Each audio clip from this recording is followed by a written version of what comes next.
Study with Archana Sharma channel में आपका स्वागत है। हम संविधान की बात कर रहे थे। संविधान के अंदर देखिए हमने सभी भागों को संक्षिप्त में समझ लिया था कि इस भाग में क्या क्या है। अब हम हर भाग की बात करेंगे विस्तृत रूप से। क्योंकि आज हमारा संविधान का पहला लेक्चर है, हम संविधान के भाग 1 की बात कर रहे हैं। भाग 1 में क्या बताया गया है? संघ और उसका राज्य क्षेत्र, ठीक है। और इसमें कितने अनुच्छेद आ रहे हैं? 1, 2, 3 और 4। हम इन चारों अनुच्छेदों को अच्छे से समझेंगे और प्रैक्टिकल में इन अनुच्छेदों के तहत कौन से राज्य बने इन पर भी चर्चा करेंगे, ठीक है। और फिर विस्तृत रूप से जो राज्यों का पुनर्गठन हुआ था उस पर नेक्स्ट वीडियो लेकर आएंगे, ठीक है। चलिए अनुच्छेद 1 की बात करते हैं। अनुच्छेद 1 संघ का नाम और राज्य क्षेत्र। इसके अंतर्गत 3 बातें कही गई है, उन्हें क्लियर कर लेते हैं। भारत अर्थात इंडिया, ये हमारे अनुच्छेद 1 में दिया गया है। ये क्या चीज कह रहा है? ये भारत अर्थात इंडिया मतलब हमारे देश का नाम बता रहा है, ठीक है। देखिए प्राचीन काल से तो आर्यावर्त के नाम से हमारा देश जाना जाता था, बिल्कुल प्राचीन ऋषि मुनियों के समय में, है ना। सिंधु नदी जो बहती थी तो यूनानी लोग सिंधु नदी को इंडो या इंडस कहते हैं, ठीक है ना। और प्राचीन काल से संबंध हमारे व्यापार के रहे हैं, बाहरी देशों से भी रहे हैं और उन लोगों में पहचान सिंधु नदी के देश से है हमारी, ठीक है। तो यूनानी में सिंधु नदी को इंडो या इंडस कहते हैं और लैटिन भाषा में इंडिया कहा जाने लगा। अंग्रेजों ने भी हमारे देश के लिए इंडिया शब्द ही प्रयोग में लिया और हमारे संविधान में भी क्या कहा गया है? भारत अर्थात इंडिया। तुम्हारे देश का नाम क्या है? भारत इंडिया, ठीक है। चलिए उसके आगे की लाइन क्या है? राज्यों का संघ होगा। ये शब्द बहुत महत्वपूर्ण है और इसमें से कई सारे प्रश्न बन जाते हैं। अब ये एक एक करके अपन सॉल्व करेंगे तो अपने को पता चलेगा कि कितने प्रश्न इसमें से बन सकते हैं। देखिए लाइन देखिए क्या लिखा है? संघ तो लिखा है पर क्या यहाँ ये लिखा है कि यहाँ संघात्मक व्यवस्था है? ये लाइन शासन के स्वरूप को बता रही है। हमारे देश में क्या शासन व्यवस्था है इसको स्पष्ट कर रही है, पर यहाँ संघात्मक कहीं नहीं लिखा है। नॉर्मली क्या कहा जाता है? हमारे देश में संघात्मक व्यवस्था है, नहीं, पूर्णतः संघात्मक व्यवस्था भी नहीं है, पूर्णतः एकात्मक भी नहीं है। कई लोग इसे अर्ध संघात्मक भी कहते हैं। जब अपन आगे पढ़ेंगे तो ये क्लियर करेंगे। फिलहाल हम ये समझते हैं कि यहाँ राज्यों का संघ शब्द क्यों यूज लिया गया है ना। चलिए इसके लिए पहले कुछ और चीजें समझ लेते हैं रेफरेंस में। देखिए शासन व्यवस्था के स्वरूप की बात की जाए तो एक होता है एकात्मक शासन, यूनिटरी। इसमें क्या होता है? इसके अंदर इकाइयां होती ही नहीं है, राज्य केंद्र कुछ नहीं, एक ही इकाई होती है, केंद्र ही होता है, संपूर्ण शक्ति उसके पास होती है।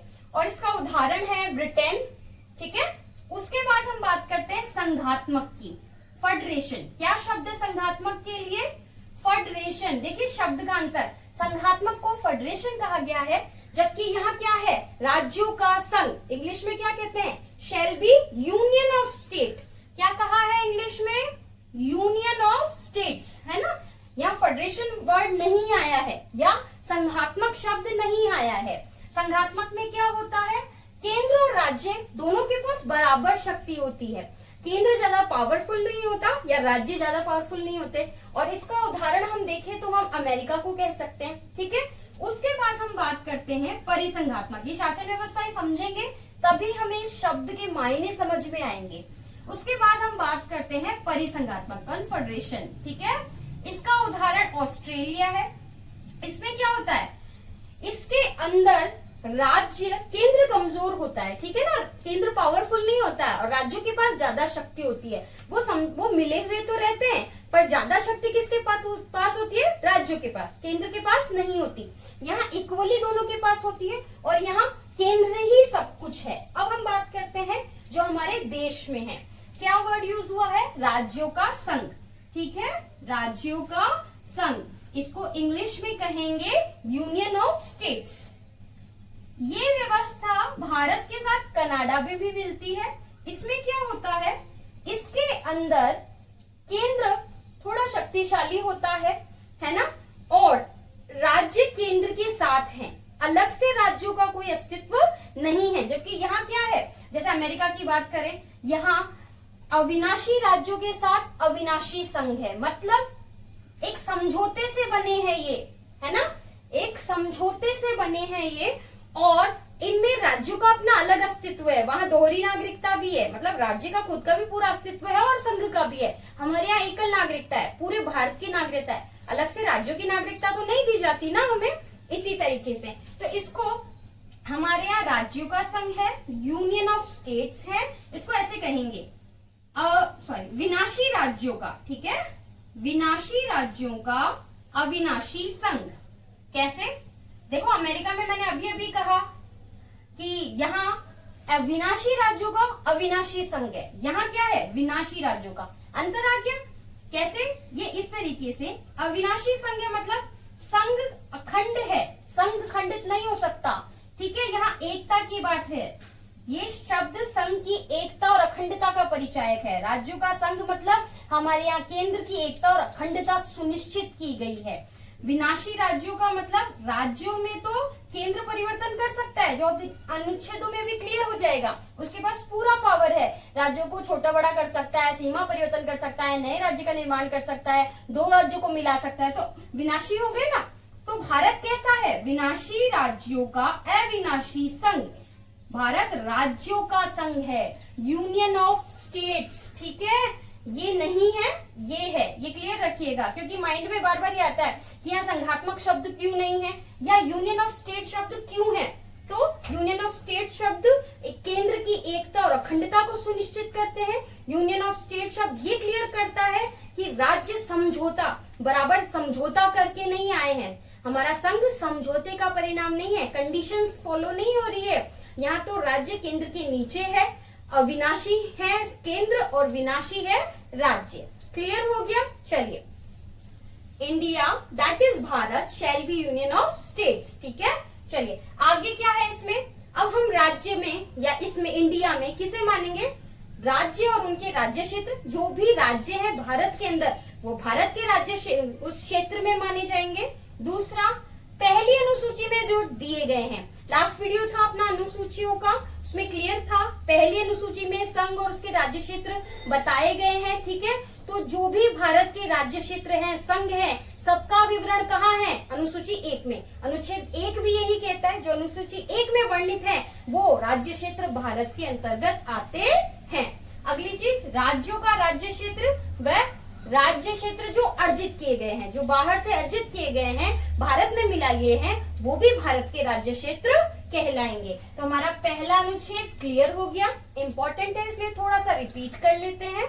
पहली चीज, भारत अर्थात इंडिया देश का नाम बताया गया है। दूसरी चीज, राज्यों का संघ है, मतलब समझौते का परिणाम नहीं है, राज्य केंद्र के अधीन है, ठीक है, केंद्र में एकता और अखंडता सुनिश्चित हो रही है शब्द से। और भारत विनाशी संघ है, विनाशी राज्यों का, विनाशी राज्यों का अविनाशी संघ है, मतलब राज्यों का स्वयं को हम घटा सकते हैं, बढ़ा सकते हैं, विनाश हो सकता है उनका, पर संघ का विनाश नहीं हो सकता। उसके बाद क्या है, राज्य क्षेत्र में कौन कौन से आएंगे? अनुसूची 1 में जितने भी संघ, राज्य क्षेत्र और राज्यों का वर्णन है वो भारतीय क्षेत्र में आएंगे, और भारत जिनको अर्जित कर लेगा वो भारतीय क्षेत्र में आएंगे। क्लियर? राज्य क्षेत्र का पूरा एरिया कौन कौन से भारत में आते हैं वो चीज भी पहले अनुच्छेद में क्लियर कर दी गई।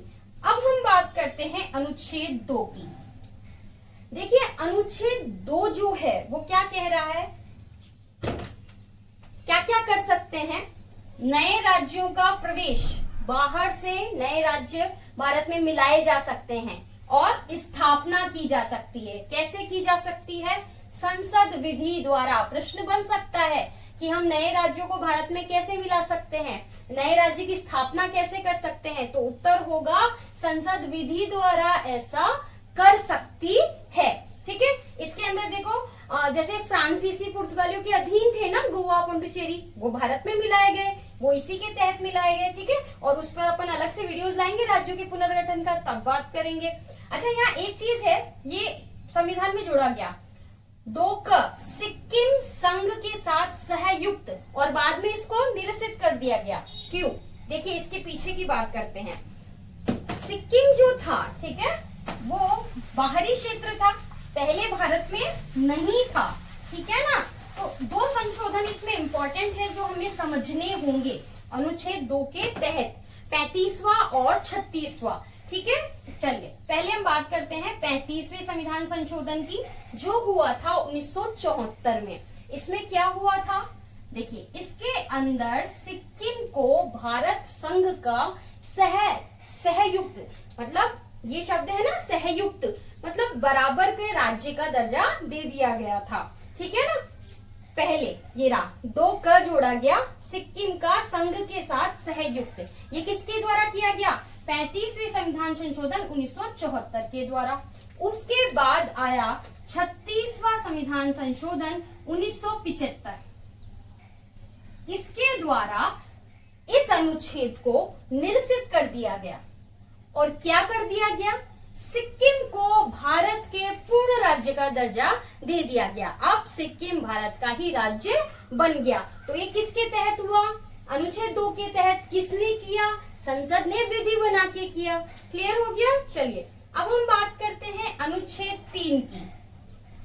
क्या क्या हो सकता है अनुच्छेद 3 में, नए राज्यों का निर्माण, वर्तमान राज्यों के क्षेत्रों में परिवर्तन, सीमाओं में परिवर्तन और नाम में परिवर्तन। मतलब संसद किसी भी राज्य क्षेत्र को घटा सकती है, बढ़ा सकती है, सीमा परिवर्तन कर सकती है, नाम परिवर्तन कर सकती है। ये अधिकार किसके पास है, संसद के पास। इसी से जितने भी राज्यों का निर्माण हुआ है वो इसी अनुच्छेद के तहत होता है। ठीक है। अच्छा, इसमें क्या प्रोसेस होता है, कैसे होता है ये सब कुछ, उसमें देखो सबसे पहली चीज, सबसे पहले केंद्र सरकार विधेयक तैयार करेगी कि इस राज्य में ये परिवर्तन किया जाए। फिर राष्ट्रपति की सिफारिश की आवश्यकता होगी, मतलब संसद में राष्ट्रपति की पूर्व अनुमति लेने के बाद ही ये विधेयक लाया जा सकता है। तो यहाँ राष्ट्रपति की पूर्व अनुमति लेनी होगी। उसके बाद 2 स्टेप हो गए, पहले तो केंद्र सरकार ने विधेयक बना दिया, सेकंड राष्ट्रपति की सिफारिश की ले ली, मतलब संसद में रखने से पहले अनुमति ले ली, पूर्व अनुमति। थर्ड, अब क्या होगा, अब निश्चित तिथि डालकर जिस राज्य से संबंधित ये विधेयक है उस प्रभावित विधानमंडल को ये विधेयक भेजा जाएगा। याद रखो, निश्चित तिथि डालकर, मतलब उस तिथि तक विधानमंडल को अपनी सिफारिश देनी है। ठीक है ना, वरना कोई महत्व नहीं रहेगा। दूसरी चीज, उनकी सिफारिश बाध्यकारी भी नहीं है कि संसद उसे माने ही। उसके बाद में संसद साधारण बहुमत से उस विधेयक को पास कर सकती है। शब्द साधारण बहुमत आगे और स्पष्ट कर देंगे इसे। तो इन 4 प्रोसेस से संसद नए राज्यों का निर्माण कर सकती है, वर्तमान राज्य के क्षेत्रों में परिवर्तन कर सकती है, सीमाओं में परिवर्तन कर सकती है और नाम में परिवर्तन कर सकती है। ये जितने भी अभी राज्य बने, चेंजेस हुए, वो इसके अधीन हुए। ठीक है, राज्य के पुनर्गठन का वीडियो अपन लेके आएंगे, उसमें बिल्कुल क्लियर और आराम से उसको समझेंगे। अब हम बात करते हैं अनुच्छेद 4 की। देखिए अनुच्छेद 4 में क्या कहा गया है, बहुत इंपॉर्टेंट है, सार आ गया एक तरह से इन अनुच्छेदों का, क्योंकि इंपॉर्टेंस तो यही बता रहा है इस अनुच्छेद में। क्या कहते हैं, अनुच्छेद 2 जो हमने अभी पढ़ा, अनुच्छेद 3 अभी पढ़ा कि प्रक्रिया, ठीक है, जिस प्रोसेस से ये काम होगा, संविधान संशोधन किस में होता है, संविधान संशोधन अपन ने पढ़ा है ना, संविधान के भाग है ना। तो संविधान संशोधन का अनुच्छेद कौन सा था, 368। बहुत इंपॉर्टेंट है, याद रख लीजिए, कई बार बिल्कुल क्लियर ही पूछ लेते हैं संविधान संशोधन का अनुच्छेद कौन सा है, तो 368। ठीक है, तो अनुच्छेद 2 और 3 में जो भी प्रक्रिया होगी वो संशोधन नहीं कहलाएगी, संविधान संशोधन नहीं कहलाएगा। वो प्रोसेस 368 के तहत नहीं होगा। 368 में क्या होता है, विशिष्ट बहुमत होता है। यहाँ सामान्य बहुमत से ही काम हो रहा है ना, सामान्य बहुमत से ही ये चीज हो रही है। सामान्य बहुमत मतलब बहुमत, बहुत का मत। सामान्य बहुमत का मतलब हुआ 50% से ऊपर मत उसे मिले हो, जबकि विशिष्ट बहुमत में 2/3 बहुमत और ये चीजें चलती है। जब अपन संविधान संशोधन अनुच्छेद पढ़ेंगे और एक्सप्लेन करेंगे। ठीक है, तो यहाँ साधारण बहुमत से 50% से +1 50 वो वाला हो जाएगा, साधारण बहुमत से ही ये काम हो जाएंगे और इन दोनों की प्रक्रिया संशोधन के तहत नहीं मानी जाएगी। यहाँ तक क्लियर हो गया। ठीक है, चलिए ये चीज क्लियर हो चुकी है। अब एक प्रश्न उठता है कि भाई हम जब भारत में किसी और राज्य का अधिग्रहण करते हैं, है ना, तब तो यहाँ उल्लेख हो गया कि ये तरीका होगा। देखिए इसके साथ, इस प्रश्न के साथ एक वाद है, बेरुवारी वाद। ठीक है, क्या है, बेरुवारी वाद 1960। बहुत इंटरेस्टिंग चीज है ये। दरअसल हुआ क्या कि जब भारत पाकिस्तान का विभाजन हुआ, सर रेड क्लिफ रेखा निश्चित हुई, तो कुछ इस तरह हुई कि वर्तमान जो बांग्लादेश है उस समय वो पाकिस्तान के पास था, है ना। तो वो जो विभाजन हुआ वो इस तरह हुआ कि मुस्लिम बहुल क्षेत्र जो बांग्लादेश को मिलना चाहिए था वो कुछ हिस्सा इस तरह बटा कि वो भारत में आ गया।